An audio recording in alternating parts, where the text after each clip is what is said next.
سورہ فتح میں تو اللہ تعالیٰ نے صحابہ کرام کی تعریف کی ہے. محمد الرسول اللہ، محمد اللہ کے رسول ہیں صلی اللہ علیہ وسلم. والذین معہ اشداء علی الکفار، اور جو محمد کے ساتھ ہیں وہ کافروں پہ بڑے سخت ہیں. یہاں مراد کافروں سے وہ کافر جن سے میدان جنگ میں لڑا جاتا ہے. عام کافر جو آپ کے ساتھ رہتے ہیں، آپ کے ملک میں رہتے ہیں، ان پہ سختی کرنے کی اجازت نہیں ہے. اس میں تو قرآن کے الفاظ ہیں قولوا للناس حسنا، لوگوں سے اچھے انداز میں بات کیا کرو، اچھی بات کیا کرو. تو لوگوں میں سب داخل ہیں. تو جو اسلام دشمن ہیں ان کے بارے میں قرآن کہہ رہے اشداء علی الکفار، یہ کافروں پہ بہت سخت ہیں. رحماء بینہم، آپس میں رحم دل ہیں. اب دیکھو یہ قرآن کی کتنی بڑی گواہی ہے صحابہ کے بارے میں کہ کافروں پہ سخت ہیں، آپس میں رحم دل ہیں. اس سے پتہ چلا کہ صحابہ کے درمیان جو اختلاف ہوئے وہ ذاتی بغض و عناد کی بنیاد پہ نہیں ہوئے. کتنی بڑی دلیل ہے یہ. حضرت علی، حضرت معاویہ رضی اللہ عنہما کے درمیان جو جنگیں ہوئیں، اگر ہم کہتے ہیں کہ یہ ذاتی بغض کی بنیاد پہ تھیں تو قرآن تو کہہ رہا ہے رحماء، بول لو نا بھائی، بینہم، آپس میں کیا ہیں؟ رحم دل ہیں. تو اس سے پتہ چلتا ہے کہ یہ لڑائی ذاتی بغض کی بنیاد پہ نہیں تھی. ہر ایک کا ایک موقف تھا جو اس موقف کو درست سمجھتا تھا. اور یہ ہوتا ہے انسانوں میں، اختلاف ہمیشہ سے چلا آ رہا ہے، آج بھی ہے، قیامت تک رہے گا کہ آپ کا ایک چیز میں ایک موقف ہوتا ہے، دوسرا اس موقف سے اختلاف. اب سوال یہ پیدا ہوتا ہے، بھائی چپ، آواز آ رہی ہے آپ کی، پھر وہی. اب آپ کا ایک موقف یہ ہوتا ہے، آپ سوال ہوگا کہ بھائی ہم اپنے موقف پہ ڈٹ جائیں، دوسرا اپنے موقف میں مگر تلوار تو نہ چلائیں نا. تو اصل میں یہ اختلاف ہی اسی چیز پر تھا کہ تلوار چلائی جائے کہ نہیں چلائی جائے.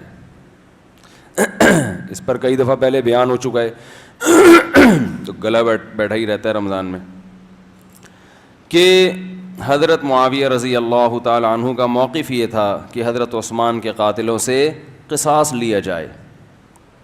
جب تک قصاص نہیں لیا جاتا حضرت علی کی خلافت کو ہم تسلیم نہیں کرتے. اور جب خلافت تسلیم ہی نہیں کی ہے تو ہمارا شمار باغیوں میں نہیں ہوگا. تو باغی کی ان کی نظر میں جو ڈیفینیشن تھی وہ یہ تھی کہ جو حاکم کے خلاف بغاوت کرے. تو جب ہم نے مانا ہی نہیں ہے، جب حضرت عثمان کے قاتل قتل کیے جائیں گے تو ہم آپ کے ہاتھ پہ بیعت ہوں گے. دوسری طرف حضرت علی رضی اللہ تعالی عنہ تھے جن کا موقف یہ تھا کہ لوگ مجھے خلافت کے لیے منتخب کر چکے ہیں تو حضرت معاویہ کو بھی میرے ہاتھ پہ بیعت کر لینی چاہیے. تو حضرت علی رضی اللہ تعالی عنہ کا موقف درست تھا. از روئے شریعت قرآن و سنت کی روشنی میں حضرت معاویہ رضی اللہ تعالی عنہ سے اجتہادی غلطی ہوئی تھی، اس مسئلے میں اجتہادی غلطی ہوئی تھی. تو حضرت علی رضی اللہ تعالی عنہ کے لیے جائز تھا کہ حضرت معاویہ کے خلاف تلوار اٹھائیں. لیکن حضرت معاویہ رضی اللہ تعالی عنہ چونکہ آپ کو ابھی تک خلیفہ ہی نہیں مانتے تھے تو ان کے لیے بھی جائز تھا کہ وہ اپنے دفاع میں تلوار اٹھائیں. فقہی اعتبار سے جائز تھا. جائز کا مطلب کہ انشاءاللہ اللہ کی رحمت سے امید ہے کہ یہ اجتہادی غلطی تھی، اس پر ان کو گناہ نہیں ملا ہوگا، کیونکہ نبی صلی اللہ علیہ وسلم نے فرمایا جب کوئی اجتہاد کرتا ہے فَإِنْ أَصَابَ فَلَهُ أَجْرَانِ، اگر وہ درست نتیجے پہ پہنچے تو 2 اجر ملتے ہیں. وَإِنْ أَخْطَأَ فَلَهُ أَجْرٌ وَاحِدٌ، اگر اس سے غلطی ہو جائے تو بھی 1 اجر ملتا ہے. اب یہ اجتہادی غلطی جس نوعیت کی بھی ہوگی، لیکن نبی صلی اللہ علیہ وسلم کی خوشخبری دونوں کے لیے، چاہے یہ چھوٹی غلطی ہو بڑی غلطی ہو. تو اور تیسرا موقف کچھ صحابہ کا یہ تھا جو نہ حضرت علی کے ساتھ تھے اور نہ حضرت معاویہ کے ساتھ. حضرت علی رضی اللہ تعالی عنہ ان کے پاس گئے کہ بھئی آپ ہمارے ساتھ چلیں، تو وہ اپنی تلوار لے کر آئے لکڑی کی. ایک صحابی کہا کہ مجھے نبی نے کہا تھا کہ فتنوں کا دور آنے والا ہے تو اس میں اپنی تلوار لکڑی کی بنا لینا, یعنی کسی کے خلاف تلوار نہ اٹھانا. دونوں طرف مسلمان ہوں گے تو میں تو اگر آپ کہتے ہیں تو اسی تلوار سے چلتا ہوں. تو اب دیکھو یہ بھی صحابی رسول تھے, ان کا موقف یہ تھا کہ کسی کے خلاف تلوار نہیں اٹھائی جائے گی. تو اب تینوں میں سے صحیح تو ایک ہی ہے نا. اگر حضرت معاویہ کو معاذ اللہ اس میں معاذ اللہ مجرم قرار دیا جائے تو پھر ان صحابہ کو مجرم قرار دینا چاہیے جو دونوں میں سے کسی کی طرف نہیں تھے. ان کو تو کوئی بھی مجرم قرار نہیں دیتا, بلکہ ان کو یہ کہتے ہیں بھائی ان کا موقف یہ تھا ہم نے کسی کے خلاف نہیں لڑنا. حالانکہ جب حضرت علی کو خلیفہ مان لیا جائے تو حضرت علی رضی اللہ تعالیٰ عنہ اگر کسی سے کہہ رہے ہیں کہ میرے ساتھ آ کے لڑو تو اس کی بات ماننا واجب ہے.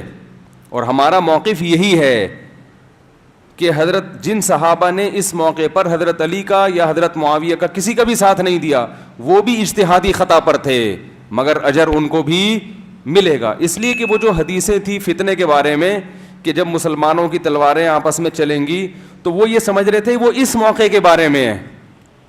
بات آ رہی ہے سمجھ میں؟ تو ہر شخص نے جو اس کو سمجھ میں آیا اس کے حساب سے اللہ کو راضی کرنے کی کوشش کی ہے ہر شخص نے. زبیر ابن عوام عبداللہ ابن زبیر ابن عوام رضی اللہ تعالی عنہ نے جا کے خطاب کیا نا, جب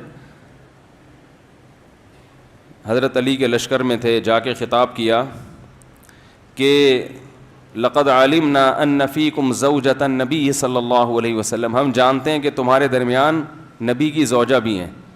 وہ ابتدا میں حضرت معاویہ کی طرف تھیں. اس سے پتہ چلتا ہے کہ کچھ معاملہ اتنا مشتبہ ہوا کہ اتنی بڑی فقیہہ بھی ابتدا میں کس کی طرف ہیں؟ حضرت معاویہ کی طرف ہیں, اتنی بڑی فقیہہ. اور ادھر حضرت علی کی فوج میں یہ صحابی رسول جا کے کیا خطاب کر رہے ہیں کہ ہمیں پتہ ہے کہ تمہارے درمیان پیغمبر کی زوجہ ہیں, لیکن اللہ ہمیں آزما رہا ہے کہ ہم اللہ کے حکم پہ عمل کرتے ہیں یا پیغمبر کی زوجہ کی رعایت کرتے ہیں. کیونکہ اللہ کا حکم کیا ہے جو آج ہم نے سورہ حجرات پڑھی کہ وَإِن طَائِفَتَانِ مِنَ الْمُؤْمِنِينَ اقْتَتَلُوا فَأَصْلِحُوا بَيْنَهُمَا فَإِن بَغَتْ إِحْدَاهُمَا عَلَى الْأُخْرَى فَقَاتِلُوا الَّتِي تَبْغِي, کہ مسلمانوں کی دو جماعتیں لڑ پڑیں تو پہلے صلح کی کوشش کرو, صلح میں کامیاب نہ ہو تو جو باغی جماعت ہے اس کے خلاف تلوار چلاؤ. تو ہم یہ سمجھتے ہیں کہ علی رضی اللہ عنہ برحق خلیفہ ہیں, اب ان کی خلافت کو کوئی تسلیم نہیں کرے گا تو وہ کس میں شمار ہوگا؟ اس کا باغیوں میں. کائن من کان, جو بھی ہوگا ہم اس کے خلاف. تو یہ صحابہ پہ بہت بڑی آزمائش تھی اللہ کی طرف سے, بہت بڑی آزمائش تھی. تو اس آزمائش میں وہ کتنے کامیاب ہوئے یہ ان کا معاملہ, اور کس کا معاملہ؟ اللہ کا. اب ہم پر بہت بڑی آزمائش کیا ہے کہ تینوں فریق ہمارے لیے قابل احترام ہیں, تینوں طرف. تینوں کا مطلب حضرت علی کی فوج میں شامل ہونے والے, اس موقع پر حضرت معاویہ کا ساتھ دینے والے, اور وہ فریق جو دونوں سے کنارہ کشی اختیار کیا ہوا تھا. یہ تینوں وہ ہیں جو والذین معہ میں داخل ہیں, جو آج ہم نے سورہ فتح پڑھی کہ وہ لوگ جو محمد کے ساتھی ہیں. کیسا پیارا لقب اللہ نے ان کو دیا ہے, کیسا پیارا لقب دیا ہے. یعنی کتنے اچھے عنوان سے اللہ نے خطاب کیا کہ محمد کی شان بھی بڑی اونچی کہ وہ اللہ کے رسول ہیں. والذین, اور وہ لوگ معہ جو محمد کے ساتھ ہیں. تم دیکھو گے ہر وقت ان کے ساتھ تمہیں نظر آئیں گے, تبوک میں جاتے ہوئے ساتھ نظر آئیں گے, بدر میں ساتھ نظر آئیں گے, احد میں ساتھ نظر آئیں گے, تو ایمان میں ساتھ نظر آئیں گے. تو جو لوگ محمد صلی اللہ علیہ وسلم پر ایمان لائے وہ ادھر کی جانب, اور جو ایمان نہیں لائے وہ دوسری جانب. تو اس طرف کے جتنے بھی لوگ ہیں اشداء علی الکفار رحماء بینہم, وہ آپس میں کیا ہے؟ رحم دل ہیں. تراہم رکعا سجدا, اے مخاطب تو ان کو دیکھے گا کبھی رکوع میں کبھی سجدے میں. یبتغون فضلا من اللہ ورضوانا, اور ہر وقت اللہ کے فضل کی تلاش میں لگے رہتے ہیں, ہر وقت اللہ کے فضل کی تلاش. یعنی اللہ ان کے رکوع اور سجود کے مخلص ہونے کی گواہی دے رہا ہے. میرے اور آپ کا سجدے میں اللہ کی رضا مقصود ہے یا نہیں اس کا ہم دعویٰ نہیں کر سکتے. میں نماز پڑھتا ہوں, میں یہ دعویٰ نہیں کر سکتا میں اللہ کے لیے پڑھ رہا ہوں. آپ نماز پڑھتے ہیں, آپ یہ دعویٰ نہیں کر سکتے, کوئی دلیل نہیں ہے. لیکن اللہ کہہ رہے ہیں جو محمد کے ساتھی ہیں, جنہوں نے بھی اس موقع پر کلمہ پڑھ کے اسلام قبول کیا. دو حصوں میں ڈیوائڈ کر دیا نا اللہ نے, کہ ایک وہ ہیں جو محمد کے ساتھی نہیں ہیں دوسری طرف ہیں, اور ایک وہ ہیں جو اس طرف ہیں. تو حضرت معاویہ کس طرف تھے؟ کیا وہ غیر مسلم تھے؟ معاذ اللہ. کیا وہ کافر تھے؟ معاذ اللہ. اہل سنت والجماعت کا عقیدہ ہے کہ حضرت معاویہ مومن تھے. منافق تو کافروں میں شامل ہوتا ہے نا. حضرت ابو بکر نے آپ کو کمانڈر بنایا, حضرت عثمان نے آپ کو کمانڈر بنایا, حضرت عمر رضی اللہ تعالیٰ عنہ نے آپ کو کمانڈر بنایا. تو یہ کیا سب منافقین, معاذ اللہ, منافقین پر اعتماد کرتے رہے تھے؟ تو جہاں تاریخی روایات ہیں, چاہے وہ خبر واحد ہو, چاہے وہ صحیح حدیث ہی کیوں نہ ہو, لیکن وہ قرآن کی اتنی متواتر بشارت کے مقابلے میں اس کی کوئی حیثیت نہیں ہے. یا تو آپ میں بصیرت نہیں ہے احادیث کا مطلب سمجھنے کی, یا وہ روایت صحیح نہیں ہے. دونوں میں سے ایک بات ہے, اللہ کی کتاب غلط نہیں ہو سکتی. قرآن اتنی تعریفیں کر رہا ہے. تو جیسے یہ صحابہ پر آزمائش تھی کہ اس موقع پر کون اعتدال سے, اور صحابہ نے اعتدال کا دامن نہیں چھوڑا.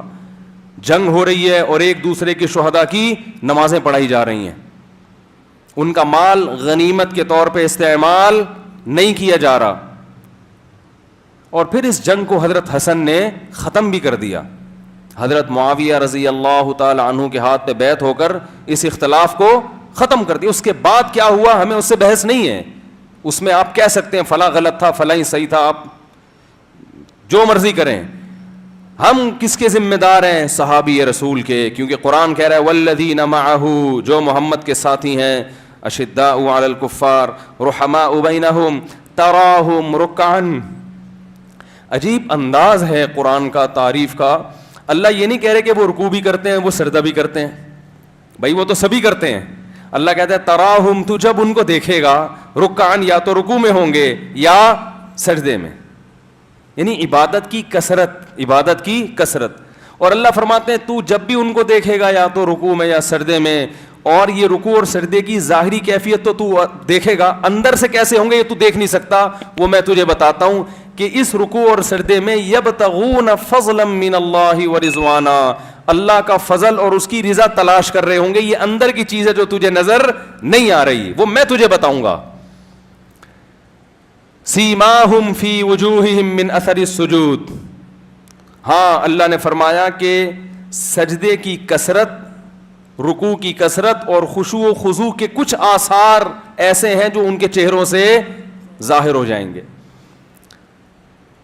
یہ اندر کی چیز ہے مگر اتنی بھی اندر کی نہیں ہے کہ بالکل بھی نظر نہ آئے. فرمایا جب ان کے چہروں کو دیکھے گا, اے مخاطب, دیکھو اللہ نے ترونہم نہیں کہا, ترونا کا مطلب اے مسلمانوں جب تم دیکھو گے. ترا کا مطلب جو بھی قرآن کی تلاوت کر رہا ہے, اللہ ان میں سے ہر ایک سے خطاب ہے کہ تجھے بھی میں کہہ رہا ہوں, تو بھی اگر وہاں ہوتا اور ان کو اپنی آنکھوں سے دیکھتا تو یہی منظر دیکھتا. ہر شخص کو الگ الگ اللہ خطاب کر رہے ہیں. تراہم رکعا سجدا یبتغون فضلا من اللہ من ربہم من اللہ ورضوانا سیماہم فی وجوہہم من اثر السجود ذالک مثلہم فی التوراۃ ومثلہم فی الانجیل.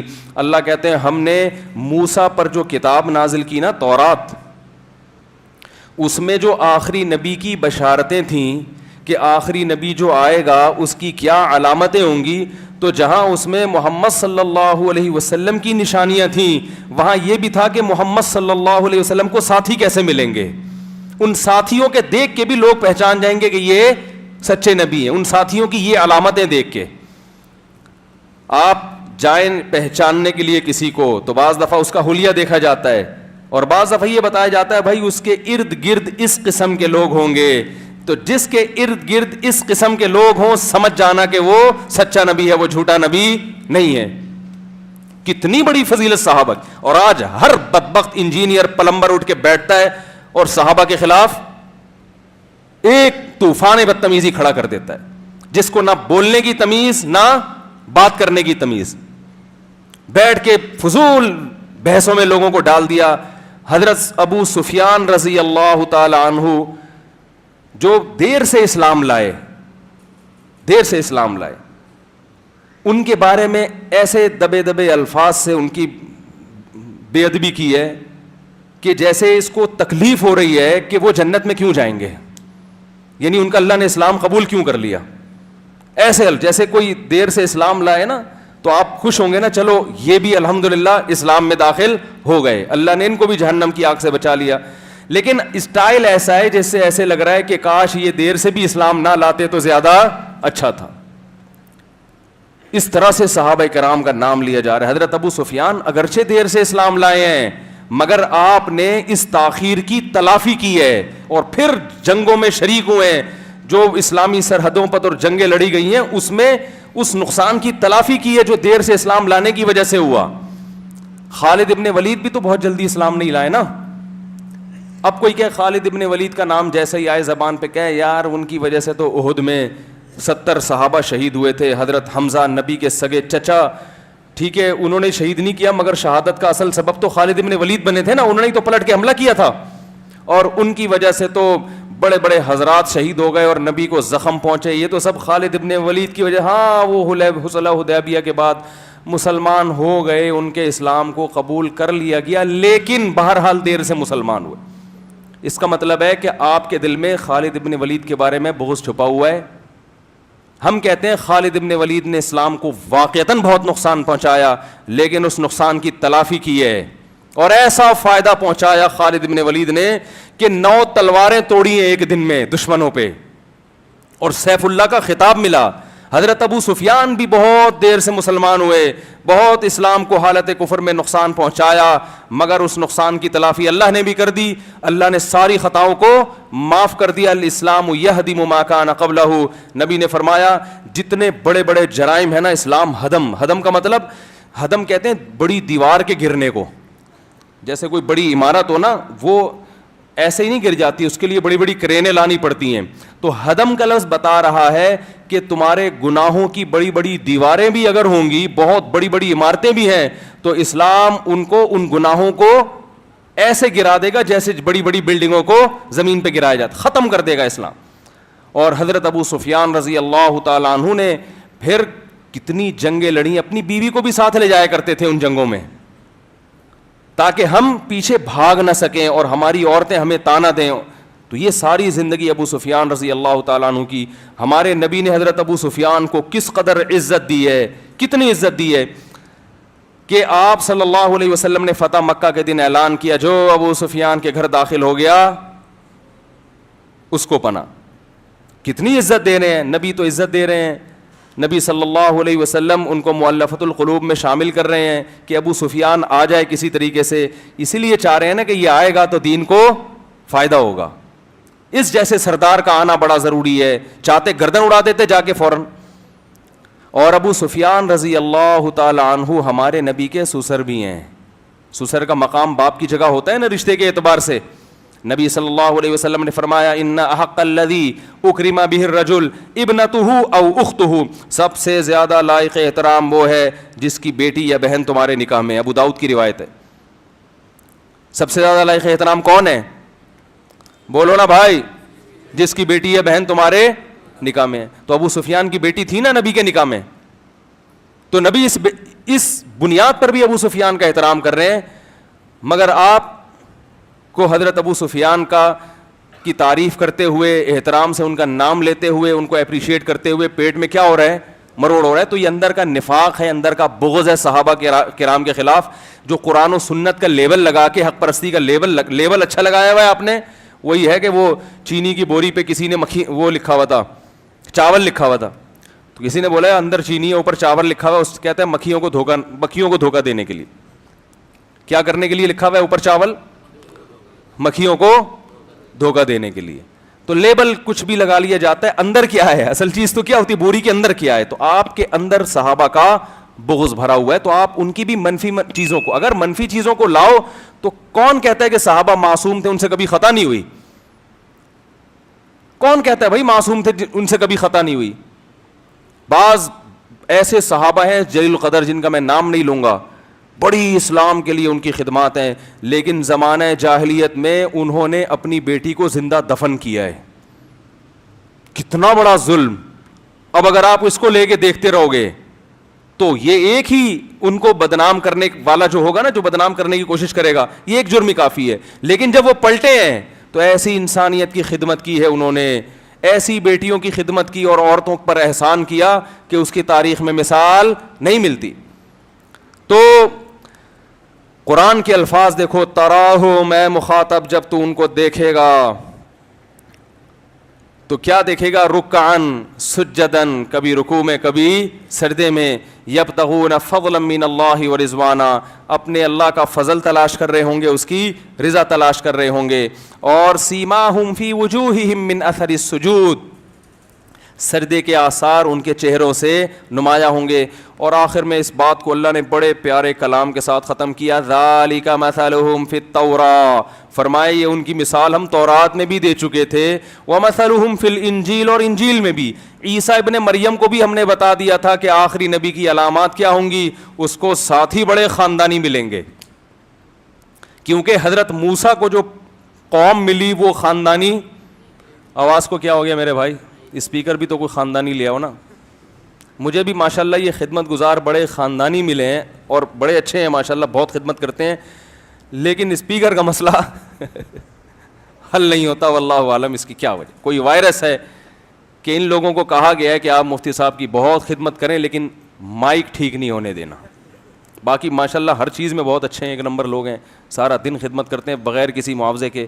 آج میں سوچ رہا تھا, ان لوگوں نے تو مجھے نہیں کہا, آپ لوگ دعا کریں تاخراتوں میں ان لوگوں کے لیے بھی جو پوری دنیا میں بیانات ماشاءاللہ پھیلا رہے ہیں. کوئی میری طرف سے اپریشیٹ نہیں کیا جاتا, کوئی یہ نہیں کہ میں کبھی 50 روپے ان کے ہاتھ میں پکڑا دوں, صحیح ہے نا. ٹھیک, ایسے ہی چل رہا ہے حساب کتاب. تو ابھی ہم نے ایک آدھ رکھے ہوئے ہیں, ان کو پیسے بھی دیتے ہیں, کہیں اس لیے کہہ رہا ہوں, چھوڑو کس لیے کہہ رہا ہوں, آپ نے کیا کرنا ہے. تو کیا کہہ رہا تھا میں, آواز تھوڑی کر دو, کہاں گیا؟ تو گونج رہی ہے, اچھا تھوڑی سی بڑھا دیں آواز. تو قرآن کے الفاظ کیا ہے کہ یہ ہم نے, ہاں میں عرض کر رہا تھا کہ موسیٰ علیہ السلام کو ساتھی صحیح نہیں ملے, کیسا ان پر حضرت موسیٰ نے احسان کیا. اور فرعون غرق بھی ہو گیا تو بھی کہہ رہے ہیں پکڑے گئے موسیٰ, پھر بچڑے کو معبود بنا لیا, اور نہیں کیا کیا. وہ حضرت موسیٰ بالآخر دنیا سے چلے گئے اور اللہ سے آخر میں دعا مانگ کے گئے, اللہ میری اس قوم سے جان چھڑا دے, میری اس قوم سے ففرق بینی و بین القوم الفاسقین, میری جان چھڑا دے. اور حضرت موسیٰ کا انتقال ہو گیا. پھر کوئی نبی آئے ہیں جن کی میت میں انہوں نے جہاد کیا جا کے. حضرت عیسیٰ کو اچھے بھی ملے برے بھی ملے, اس میں وہ بات نہیں تھی جو حضرت عیسیٰ کے حواری تھے, لیکن محمد صلی اللہ علیہ وسلم کو جو ساتھی ملے, قرآن کہتا ہے کہ آخری نبی ہیں تو ساتھی ان کو کیسے دوں گا؟ خاندانی. اور ان ساتھیوں میں حضرت علی بھی تھے جو یقیناً صحابہ میں بہت افضل ہیں, حضرت معاویہ سے بہت زیادہ افضل مقام ہے حضرت علی کا, اہل سنت والجماعت کا عقیدہ ہے. لیکن ان میں انہی ساتھیوں میں حضرت معاویہ بھی تھے, حضرت ابو سفیان بھی تھے, مغیرہ ابن شعبہ بھی تھے رضی اللہ عنہم اجمعین. تو ان کی اگر ان سے کوتاہیاں ہوئی ہیں تو یہ اجتہادی خطائیں ہیں, جس میں بہت بڑا طبقہ, صرف اگر آپ معاذ اللہ حضرت معاویہ کو برے کہتے ہو تو صرف حضرت معاویہ نہیں آتے, بڑے بڑے جو صحابہ حضرت معاویہ کے ساتھ تھے سب لپیٹ میں آتے. اسلم یہی ہے کہ اپنی زبانوں کو ان بزرگوں کے خلاف اور ان صحابہ کے خلاف جو ہے ان کی برائی میں استعمال ہونے سے بچایا جائے, اس سے عبادت کا نور ختم ہو جائے گا. اور یہی اہل سنت والجماعت کا ہمیشہ سے عقیدہ چلا آ رہا ہے, ہمیشہ سے. عقائد کی کتابوں میں لکھا ہوا ہے کہ مشاجرات صحابہ, جو صحابہ کا آپس میں اختلاف ہوا, اللہ کے حوالے کر دو. ہم چھوٹے لوگ ہیں, بڑے لوگوں کے ان معاملات میں دخل اندازی کو ہم پسند نہیں کرتے. اور وہ جب ایک چیز ختم ہو گئی, ٹھیک ہے اس کے اثرات رہے, وہ اثرات منفی اثرات رہے, اس کا امت کو نقصان ہوا, اسی اثرات کی بیس پہ تو ہم کہتے ہیں کہ غلطی بہرحال کس کی تھی؟ حضرت معاویہ کی تھی. میں اجتہادی خطا پر تھے, جان کر ان سے یہ غلطی نہیں ہوئی ہے. تو اگر آپ کہتے ہیں میری سمجھ میں نہیں آتا تو بھائی وہ ان کی سمجھ میں وہ نہیں آ رہے تھے, اور ایک گروہ صحابہ کا ایسا تھا جن کی سمجھ میں دونوں نہیں آ رہے تھے.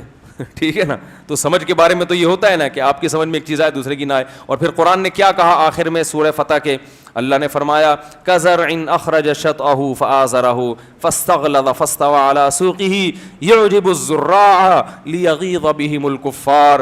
فرمایا محمد کے ساتھیوں کی ایک مثال جو ہم نے انجیل میں بیان کی ہے, فرمایا جیسے ایک کونپل باریک سے نکلتی ہے, طوفان سے کسان جو ہے اس کو ہواؤں سے بچاتا ہے, باڑ لگا دیتا ہے کانٹوں کی, کس طرح سے اس کو میں جو ہے اس کی حفاظت کروں پرندوں سے, تو کیسی اس کے جو ہے نا وہ بہت حفاظت کرتے کرتے اپنے ہاتھوں سے اس کو سینچتا ہے, اور پھر بالآخر وہ تناور درخت میں تبدیل ہو جاتی ہے, اس کی جڑیں مضبوط ہو جاتی ہیں.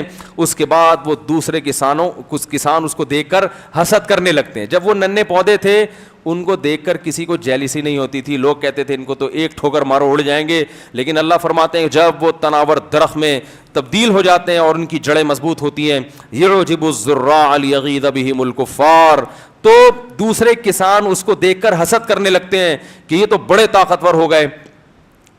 تو اللہ تعالیٰ کہتے ہیں کہ محمد صلی اللہ علیہ وسلم کے ساتھی بھی پہلے بلال حبشی کی شکل میں, ابو بکر کی شکل میں, 2 4 6 8 جو معمولی کونپلے ہیں, بلال حبشی کے سینے پہ پتھر رکھے جا رہے ہیں, وہ آہ نہیں کر سکتے, وہ احتجاج نہیں کر سکتے. کوئی اس قوم پہ حسد کرنے والا نہیں تھا, ترس کھانے والے تھے کہ خباب ابن ارت کو لٹایا جا رہا ہے انگاروں پہ, تو کیا بیچارہ اپنا دفاع کریں گے. ترس کھانے والے بہت تھے, حسد تو اس پہ کیا جاتا ہے نا جس کے پاس کچھ ہو, لیکن اللہ فرماتے ہیں پھر ایسا تناور درخت ہم نے بنا دیا. خلفائے راشدین کی خلافت دیکھو, پھر حضرت معاویہ کے دور میں آپ دیکھیں کہ جو بحری بیڑا بنائے اور بہت بڑی دنیا پر مسلمانوں کی حکومت قائم ہوئی ہے. تو اللہ فرماتے ہیں صحابہ کے ذریعے میں نے اس دین کو کیا بنا دیا, تناور درخت بنا دیا. اب دنیا دیکھ کے حسد کرنے لگی, جلنے لگے, انہی صحابہ سے جلنے لگے, انہی صحابہ سے جلنے لگے. تو یہ جو جلن ہے یہ صحابہ کی قوت اور طاقت کی وجہ سے, جو غیر مسلم اس سے جل رہے ہیں. تو یہ مثال بھی اللہ نے کس کی دی قرآن میں, صحابہ کی, اور انجیل میں اللہ نے یہ مثال دی کہ ایسے ساتھی ہوں گے جو کمزوری سے ایک دم طاقت پکڑیں گے, جیسے ایک معمولی سا پودا تناور درخت میں تبدیل ہو جاتا ہے. پھر اللہ فرماتے ہیں وعد اللہ الذین آمنوا وعملوا الصالحات منہم, جو بھی ایمان لائے اور نیک اعمال کیے, منہم مغفرتاً, اللہ نے ان سے مغفرت کا وعدہ کیا اور اجر عظیم کا. اب پتہ یہاں بھی جو فسادی ہوگا اس آیت کا ترجمہ کیا کرے گا کہ ان میں سے جو ایمان لائے اور نیک اعمال اختیار کیے ان سے اللہ نے اچھا وعدہ کیا ہے. حالانکہ یہ منہم کا تعلق وعدہ سے ہے, سمجھ رہے بات کو, وعدہ منہم, اللہ نے ان سے وعدہ کیا ہے, ان میں سے نہیں, ان سے اللہ نے وعدہ کیا ہے کہ اللہ ان کو اجر عظیم اور مغفرت دے گا. تو آپ جیسے ہوتے ہیں نا ویسا ترجمہ کرتے ہیں آپ. یہ لوگ کیا ترجمہ کرتے ہیں کہ ان میں سے جو ایمان لائیں گے, یعنی ان میں سے کچھ ایسے ہیں جو اوپر سے ہیں اندر سے نہیں ہیں. تو حالانکہ قرآن صحابہ کی تعریف کر رہا ہے, تو یہ ہو نہیں سکتا کہ ایک طرف کہہ رہا ہے تم ان کو ہر وقت رکوع میں دیکھو گے, ہر وقت سجدے میں دیکھو گے, اور یہ ان سب کے سب کو تم دیکھو گے اللہ کا فضل تلاش کر رہے ہیں. تو بات ساری مومنین کی چل رہی ہے. تو اب قرآن آ کے یہ نہیں کہے گا کہ ان میں بھی 2 قسمیں ہیں. نہیں یاری میرا خیال ہے بس. قرآن کی ایک آیت ہے نا ورضوان من اللہ اکبر, یہ من کا جو استعمال ہے نا اس سے بعض دفعہ لوگ دھوکہ کھاتے ہیں. قرآن میں آتا ہے ورضوان من اللہ اکبر, رضوان جو ہے من اللہ اکبر. اب اس کا لفظی ترجمہ کیا ہے, رضوان اللہ سے بڑی ہے. ورضوان من اللہ, من عربی میں کہتے ہیں جیسے دین, بیٹر دین دس, یہ اس سے بہتر ہے. تو قرآن میں آتا ہے ورضوان من اللہ اکبر, رضوان اللہ سے کیا ہے, بولو نا بھائی, رضوان رضا کو بھی کہتے ہیں. تو مجھے یاد ہے میں پہلا سال تھا میرا مدرسے میں, ہمارے استاذ نے کچھ لڑکوں کو بلایا جو پرانے ہو گئے تھے, پرانے سے مراد یعنی سینئر تھے, ٹھیک. ان سے کہا کہ وہ بعض گاؤں کے دیہاتی تھے, ان سے بولا کہ یہ جو رضوان من اللہ اکبر اس کا ترجمہ کیا ہے. تو انہوں نے کہا رضوان جو ہے وہ اللہ سے بڑا ہے. پھر انہوں نے کہا کہ ترجمہ تو یہ بنتا ہے کہ کوئی رضوان فرشتہ ہوگا جو اللہ سے معاذ اللہ بڑا ہوگا. کہہ رہے مطلب تو کفری ہے لیکن مطلب اس کے علاوہ کوئی بنتا نہیں. اب کنفیوز ہو گیا کہ یار رضوان اللہ سے بڑا کیسے ہو گیا. تو مجھے بلایا, میں تو پہلی درجے میں تھا بالکل, تو مجھے بلا کے پوچھا اس کا کیا مطلب. میں نے کہا رضوان من اللہ, وہ رضوان جو اللہ کی طرف سے ہو, وہ اکبر, وہ سب سے بڑی چیز ہے. نہیں یاری بات سمجھ, رضوان رضا کو بھی کہتے ہیں نا, رضوان من اللہ ہی, جو اللہ کی طرف سے ہو, اکبر وہ سب سے بڑی ہے, یعنی اللہ کی جو رضا ہے وہ سب سے بڑی ہے. تو یہ من کو دائیں بائیں کرنے سے ترجمہ کیا ہو جاتا ہے؟ تو انہوں نے مجھے بڑی خاندانی قسم کی شاباش دی ماشاءاللہ, ابھی تک مجھے یاد ہے, وہ الحمدللہ بھول گئے ہوں گے. تو ایسی چیزیں انسان یاد رکھتا ہے نا, جو مارکیٹ میں اس قسم کی چیزیں. اپنے طالب علمی کے ایک جب شو بازی پہ آئے تو تھوڑی ایک اور شو کا واقعہ سنا دوں. جب شو مارنے پر آئے تو پھر کچھ شو تو مرے صحیح طریقے سے. میں ایک دفعہ دور حدیث میں تھا تو مجھ سے ایک حدیث کا سوال پوچھا ہمارے استاذ نے.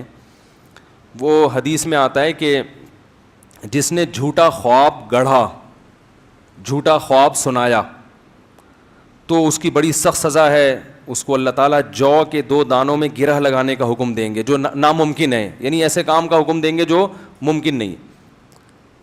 تو خواب جھوٹا سنانا بہت بڑا جرم ہے. تو ہمارے استاذ نے مجھ سے سوال پوچھا, دور حدیث کا امتحان تھا, کہ جھوٹا عام جھوٹ بولنا بھی گناہ ہے, تو جھوٹا خواب زیادہ بڑا گناہ کیوں ہے؟ یعنی جھوٹا خواب سنانا یہ اتنا بڑا جرم کیوں ہے؟ عام جھوٹ کی نسبت اس کا جرم زیادہ کیوں ہے؟ اچھا, میں نیچے دیکھ رہا تھا تو ان کو شبہ ہوا کہ کہیں یہ حدیث کی کتاب میں جواب تو نہیں تلاش کر رہا.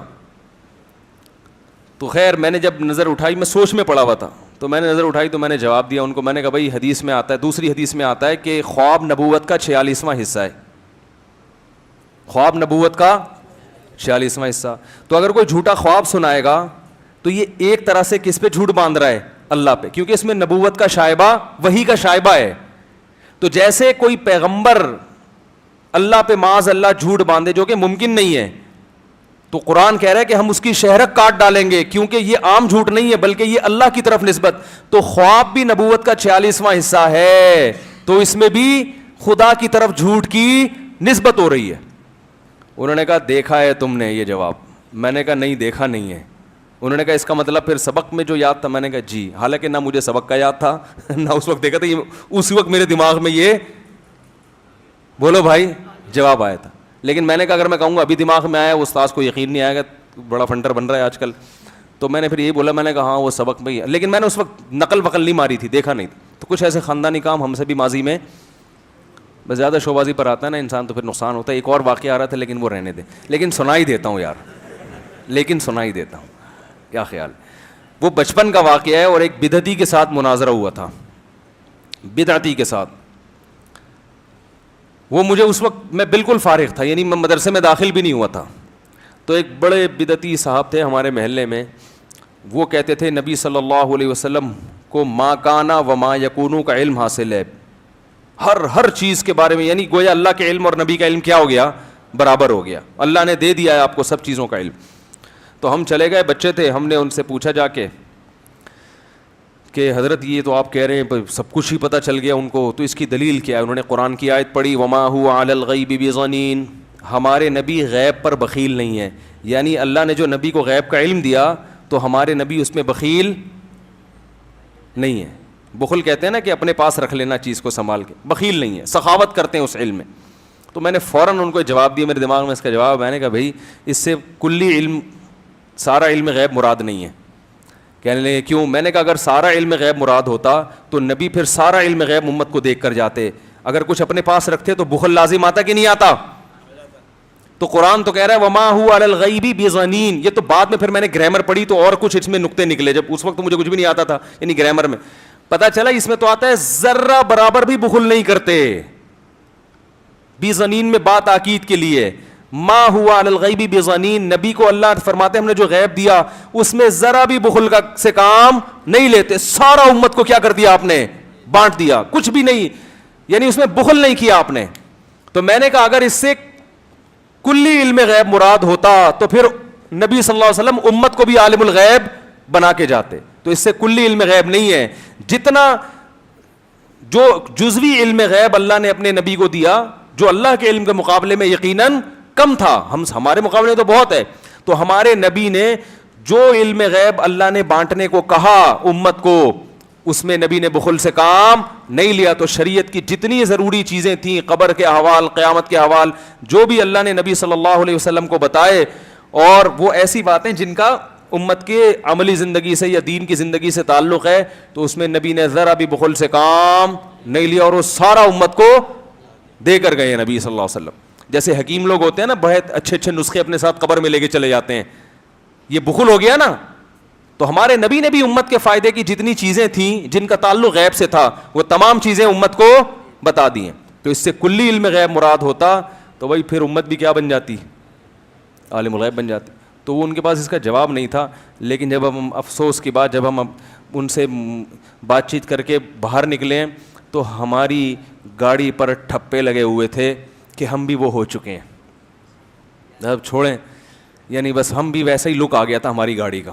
انہوں نے لوگ سارے اسٹیکر چپکا دیے تھے ہماری گاڑی پر, اور ہم جب واپس آ رہے تھے نا تو ایسا لگ رہا تھا کہ ہم کیا ہو گئے ہیں, وہ ہو گئے ہیں. لیکن ہم نے عزت اسی میں سمجھی کہ فی الحال یہاں سے نکلو, یہ اسٹیکر وہاں جا کے اتار دینا گھر جا کے. تو انہوں نے زبردستی تھوپ دیا ہمارے سر پہ نا وہ اپنا وہ سارے سب چیزیں. خیر کہاں سے کہاں بات چلی گئی. تو صحابہ سے محبت جو ہے یہ ہمارے ایمان کا حصہ ہے, سمجھ رہے ہو.